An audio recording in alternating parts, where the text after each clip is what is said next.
Welcome to Tea for Lunch, a weekly show powered by Arcade.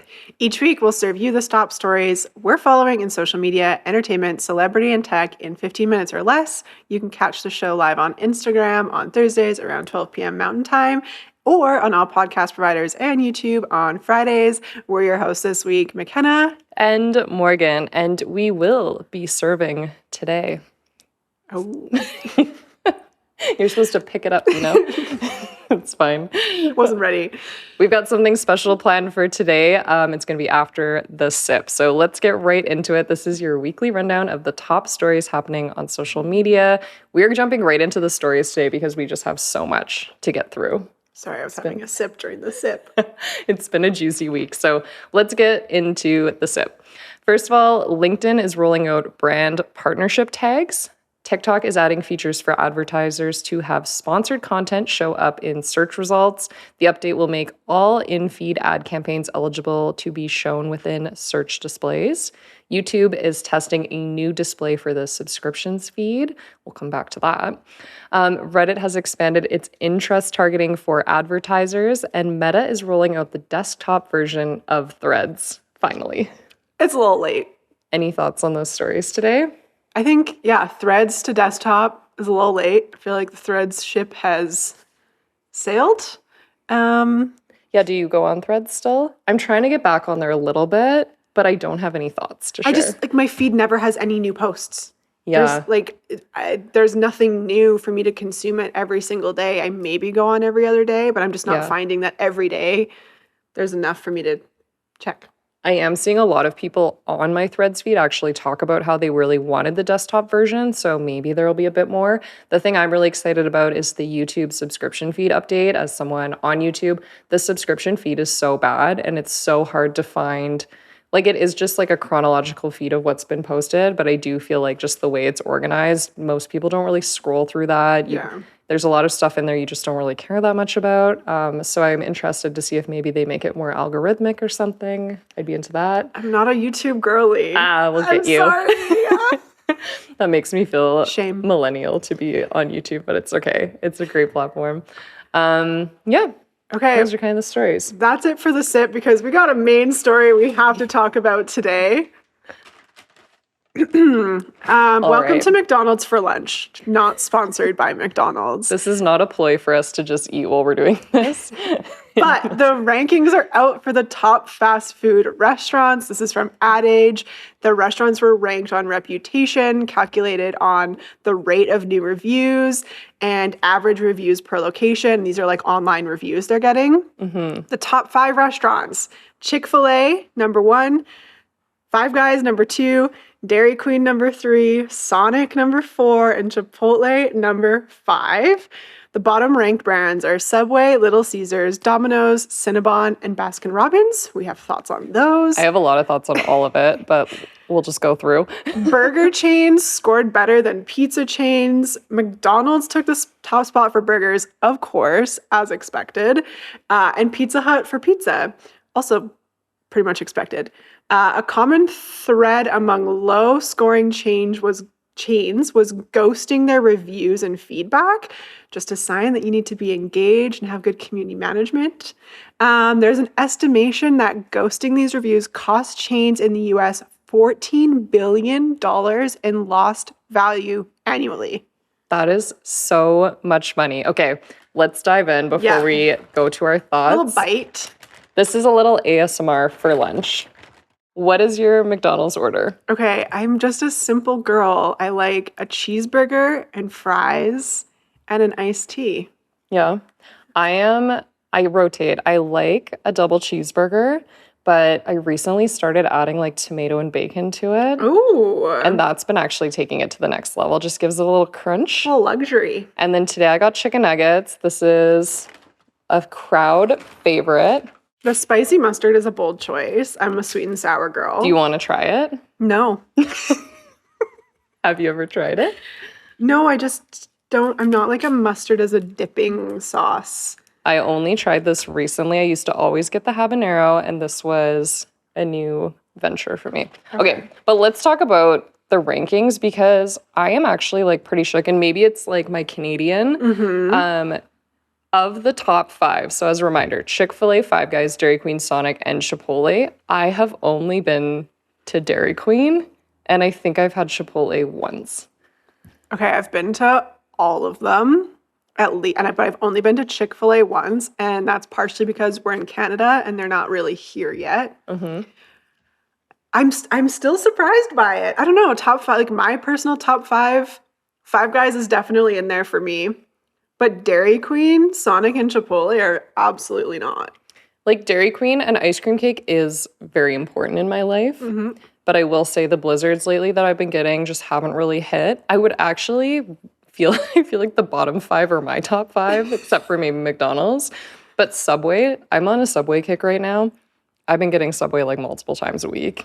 It's been a moment. Honestly, I feel like everyone has a Subway phase. I'm in my phase right now. Little Caesars, I feel like, is underrated. Honestly, there's nothing better than a bag of crazy bread. So good. And eating the whole thing to yourself, guilt-free. And I'm sure they're not $5 anymore, but when I was in high school, it was like $5 for a whole pizza. Yes! And that's like a core memory for me. And then Domino's, I feel like Domino's is like Canada's sweetheart. Like, we love her. Yeah. What's she doing so low in the ranks? In the States, something is going wrong because here we've got the tracker. That was like an AI miracle back in the day. Knowing that it was like in the oven, you were like, heck yeah, hot and ready. Completely. Cinnabon is weird to me because who's reviewing Cinnabon? There's only, to me, I understand there's one item and what can really go wrong? It's a cinnamon bun. So they got to start community management. I can't speak to Cinnabon because I'm allergic to cinnamon. You are? I've never had a cinnamon bun. Oh my gosh. You could make it with like, I think there's a cinnamon alternative. Really? I don't know. I'd be down to try it. There's got to be another way. Okay, and then Baskin Robbins, we don't have a lot of those here, so I'm not too surprised. Pizza Hut for pizza also surprised me because I don't think we have Pizza Huts here still. Yeah, we do. All right, I just haven't gone. I consider myself a fast food girl, so I feel like this list made me realize I need to try a lot more things. Yeah, I'm also excited that like US chains are starting to come into Canada. We are getting a Chipotle in Calgary in the next couple of weeks. We are getting Chick-fil-A within the next couple of years. Things are coming. It's happening. Yeah. And the takeaway I got from this story too was just the estimation of how much money is lost by not responding to your reviews and also not asking for reviews. So just something as a reminder to like any brand, if you're not doing that, make sure you're on your community management, make sure you're asking for those reviews because that's a ton of money to be losing for something that I think a lot of companies don't think that deeply about. Yeah, like I'm just genuinely blown away by the 14 billion. All right, wait, should we do a crunch? Yeah. This is maybe not for our audio. We'll see. It wasn't crunchy. Our producer is losing it. Okay, our next story. Apple is looking to fully acquire ESPN. So we've actually been talking about sports more and more lately, so I thought this was a really interesting development. The acquisition of ESPN would give Apple top access to the world's top sports leagues, such as the NFL, NBA, and it would also give them access to the NFL, which is locked up by ABC, CBS, Fox, NBC right now, and ESPN. So pretty much locked up by a handful of networks. The deal would allow Apple to rebrand ESPN. So I was seeing a lot of people commenting on how this is reminding them of like, obviously the Twitter acquisition, purchase, and that rebrand. And people are saying that they can't really picture it having a new brand. And currently it's owned by Disney, and Disney's just looking to streamline what they offer so that they're not spreading themselves too thin, which I think is quite interesting as well. Apple's made some serious investment in sports content with partnerships with MLB, NBA, and Major League Soccer. And the NBA is working closely with Apple to create a specialized basketball-focused game and dedicated content for Apple's Vision Pro spatial computing headset. Anyway, it's a big part of Apple TV and something they want to expand into, and I think it's quite an interesting move. What do you think? I think it's interesting because we've been talking about this and we've been hearing about sports trying to reach this wider demographic. I feel like it's a good fit. Like it doesn't give me that cringe, like the Twitter thing. Like I can see it being rebranded as like Apple Sports or Apple Sports Plus or something like really easily. I'm a big Apple stan. I love too. Apple, like everything about it. I have Apple TV and all that stuff. So I can just see it fitting into my life. Totally. And I think like as we're seeing more and more of these brands acquire sports or like support sports teams, like even like Spotify starting to get more into sports supporting, it's like making me just feel like it's becoming so much more accessible to a wider demographic, and it's making it palatable and kind of easy for people who haven't been historically into sports as much or haven't really felt included. And Apple makes everything seem cool. They make everything seem aesthetic. So I can't see this being a miss. And I hope that they go hard on women's sports as well. Hopefully, yeah. We definitely want to see that. We'd love to see it. Yeah. So You know what I else think it's we'd love to interesting. see? We'd love to see Fyre Fest 2 happen. And that is our last story of the day. Fyre Festival 2 tickets are officially on sale. And this is what we know. Okay, after 2017's Fyre Festival fiasco, Billy McFarland wants to give it a second try. On Monday, McFarland announced that Fyre Festival would be returning for its second iteration. He announced, and I quote, "It has been the absolute wildest journey to get here, and it really all started during a 7-month stint in solitary confinement. I wrote out this 50-page plan of how it would take this overall interest and demand in Fyre and how it would take my ability to bring people from around the world together to make the impossible happen." Much like the first go, Fyre Festival tickets are on sale with no confirmed date, musical lineup, venue, or exact Caribbean country. It is apparently aiming to run near the end of 2024. Are you gonna go? Am I gonna go? I don't think I can afford to go.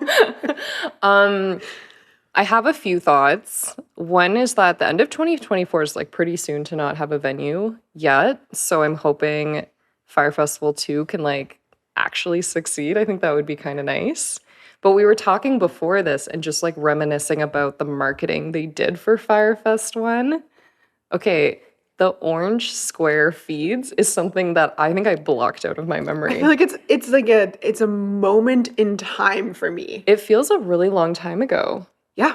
It's And like Instagram in my mind, the way I'm remembering that, it like the whole interface was different and like you could do something like that and it would be all over like the explore page. Like I just remember also being so confused.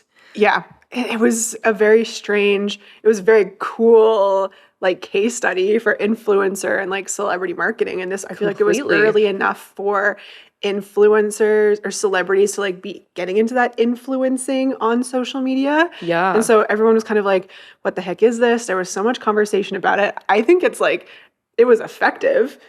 I think it was almost one of the first big campaigns I really saw on Instagram. 100%. Thinking back. And then learning that like celebrities, like I think it was Kendall Jenner was going to do a partnership there, and there was quite a few other people. It was early days too of me even following people and considering them influencers.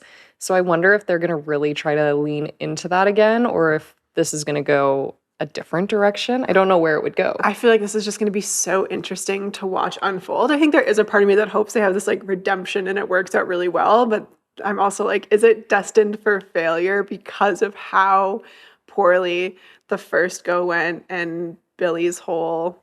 I know. It's hard to say. I do think that if tickets are on sale and if they market it the right way, I think it will sell. I think people will want to go because it will feel like this piece of history to go to this thing that was so big. There was also a documentary made about it. Like, it also gives people this opportunity to like potentially leverage this for their own content.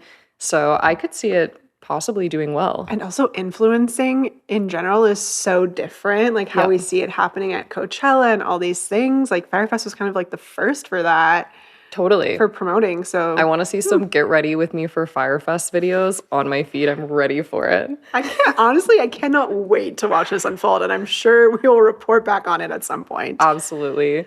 Okay, well, this was a little bit of an interesting episode. We hope you enjoyed. And now that we've wet your palate, go eat something more substantial. Bye. Cheers. Oh, wait, I was going to fry cheers a cheers. fry, but look at how sad it is.